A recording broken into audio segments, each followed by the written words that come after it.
Welcome to Story Time. I am Reading Buddy. We bring you a story every week.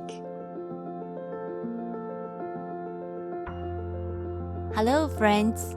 Today we are going to read chapter 14 of The Wonderful Wizard of Oz, The Winged Monkeys. Oh, don't forget to stay until the very end and learn a Chinese phrase with Reading Buddy. Ready? Let's get started.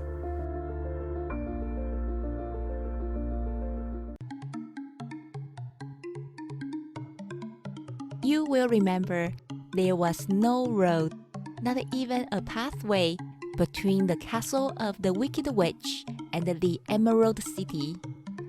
When the four travelers went in search of the witch, she had seen them coming, and so sent the winged monkeys to bring them to her.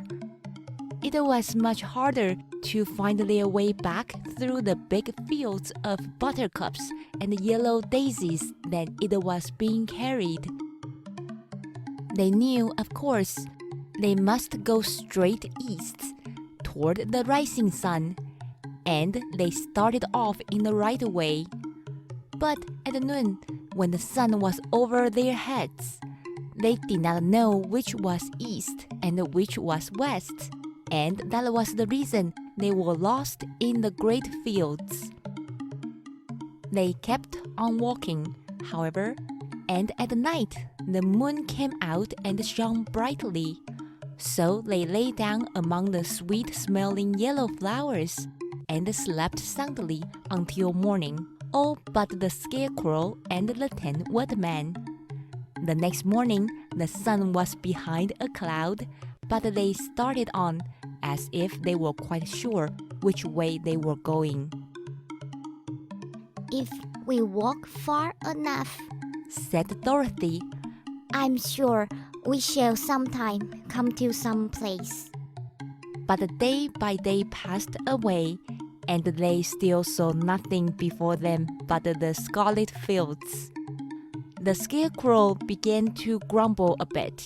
We have surely lost our way, he said, and unless we find it again in time to reach the Emerald City, I shall never get my brains.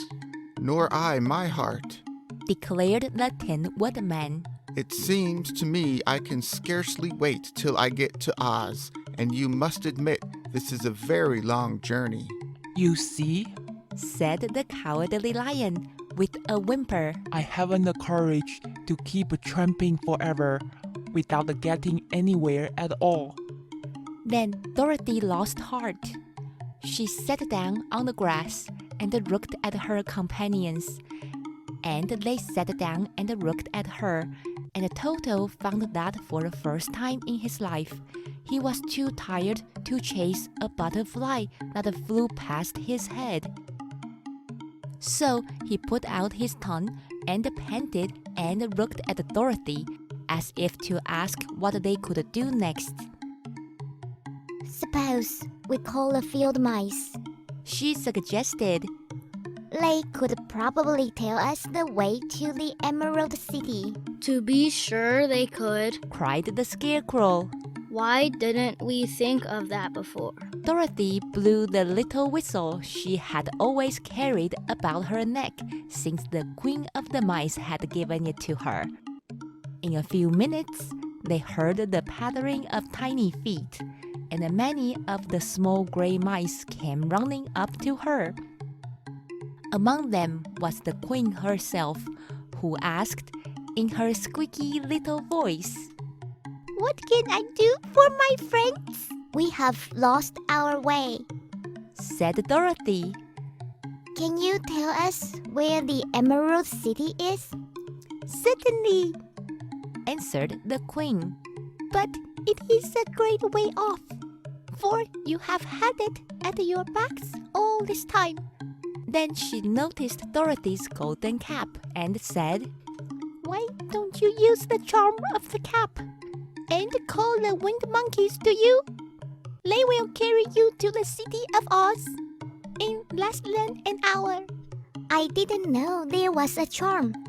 answered Dorothy in surprise. What is it? It is written inside the golden cap, replied the Queen of the Mice. But if you are going to call the winged monkeys, we must run away, for they are full of mischief and think it great fun to plague us, Won't they hurt me? asked the girl anxiously. Oh no, they must obey the wearer of the cap. Goodbye. And she scampered out of sight, with all the mice hurrying after her.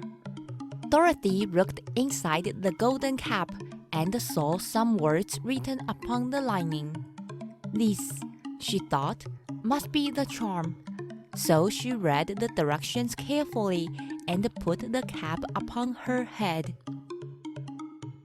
Epi, Peppa Pig, Cocky. She said, standing on her left foot.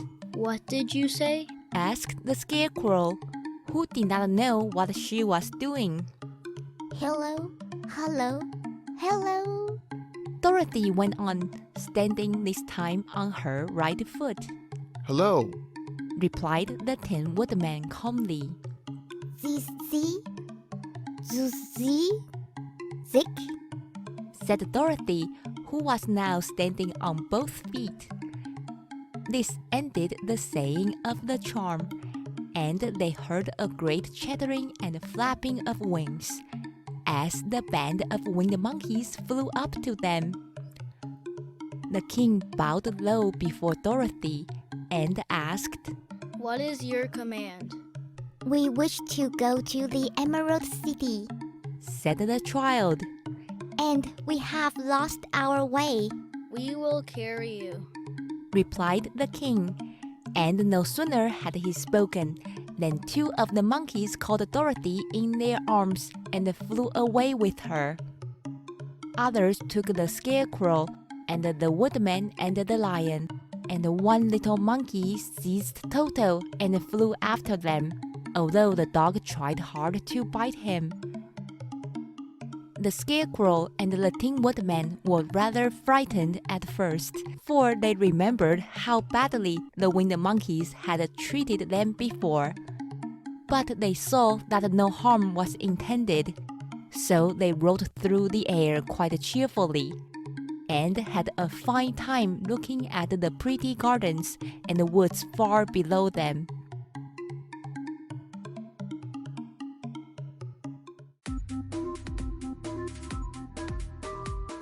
In the story, the winged monkeys showed up to help the travelers. In today's Chinese time, Reading Buddy is going to teach you how to say monkey in Chinese. 猴子,猴子. We will be back with the rest of chapter 14. Thanks for listening. We will see you next time.